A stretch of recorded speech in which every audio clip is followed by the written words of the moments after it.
had worked with Dan at CBS in Washington, but we had long since kind of gone different directions. He went to 60 Minutes and hadn't done that. But for one reason or another, I was picked by the executive producer, Sandy Sokolow, to be the person in charge of the transition from Walter to Dan. For then, and I was told that I was supposed to oversee the first 6 weeks from those. In the last Cronkite years, I was his personal producer. Say in the '80 elections, all the things he did, I did all the pieces for the Evening News that Walter did on the elections, all of his interviews with the candidates, and so I was supposed to be the transition person between all of that, and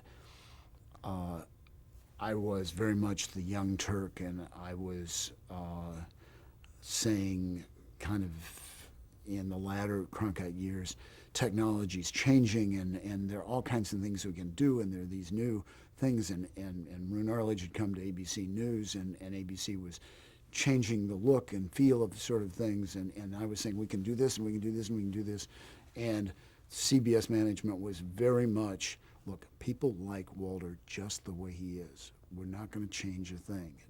You know, diddling with this is not going to help anything, which made me, as a young person, trying to bring a new look, new directions, these new technologies, and I'd kind of gone to Japan looking at, I mean, at that point, the Japanese were doing all kinds of new technologies, and I was very much into that. Incredibly frustrated by the fact that this was seeming to me stick in the mud television.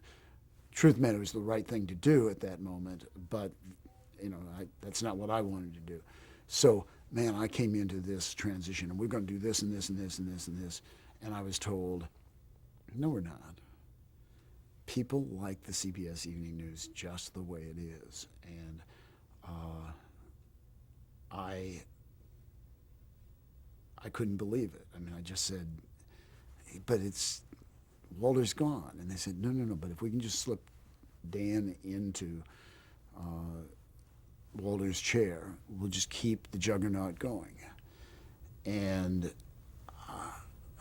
you know, I was a young know-it-all in my own way. I mean, I'm on the one hand, fairly mild-mannered Midwesterner, but underneath it, humility is pride waiting to pounce.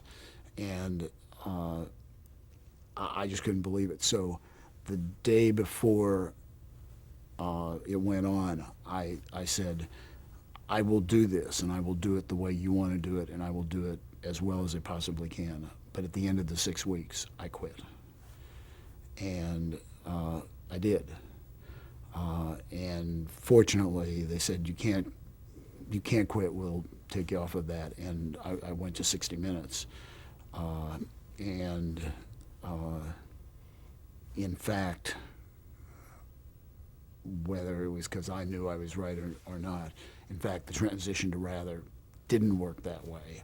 And it was a very, very rocky period because Dan, trying to sit in Walter's seat, just didn't work. He was very uncomfortable, and you know, and it didn't work in any way. So I worked a year at 60 Minutes with primarily Morley Safer, and then Howard Stringer was brought in as the executive producer of the Evening News, and Howard asked me to come and at that point change the broadcast quite radically. Howard had been the executive producer of CBS Reports, and